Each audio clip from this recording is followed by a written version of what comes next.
There's an account in Numbers 15 where a man is picking up wood on the Sabbath that is contrary to one of the Ten Commandments.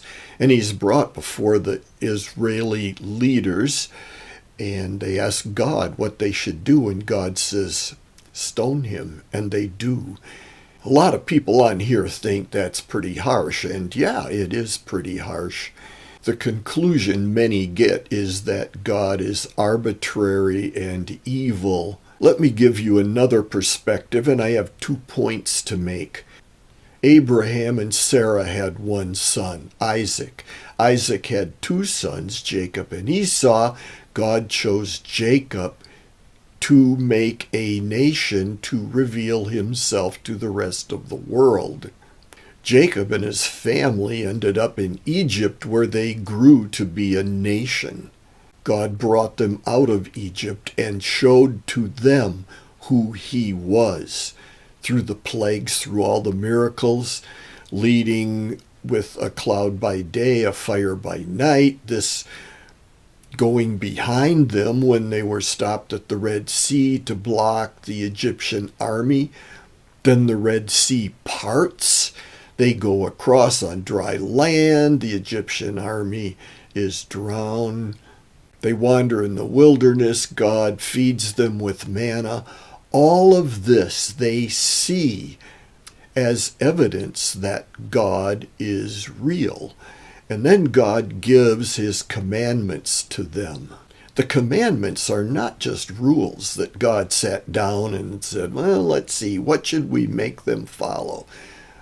I believe the commandments are an extension of God's character.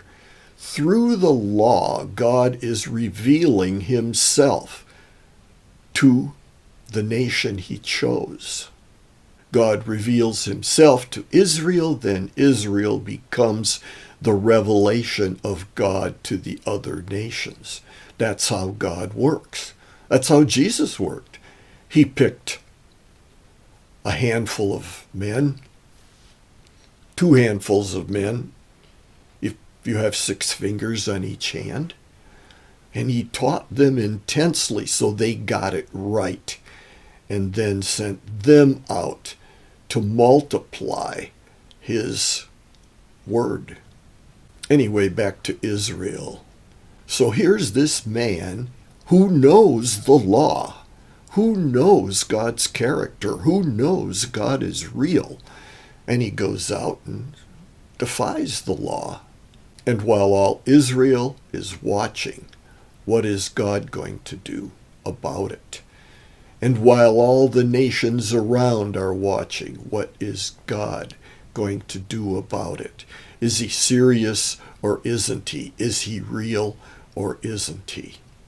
You might say the man put God in a position where he had no choice. So one, God is revealing himself at this time, and he has to reveal himself accurately.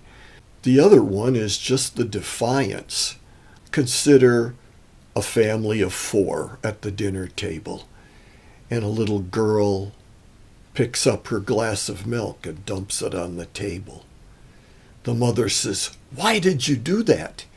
The little girl doesn't answer. She just sticks out her tongue.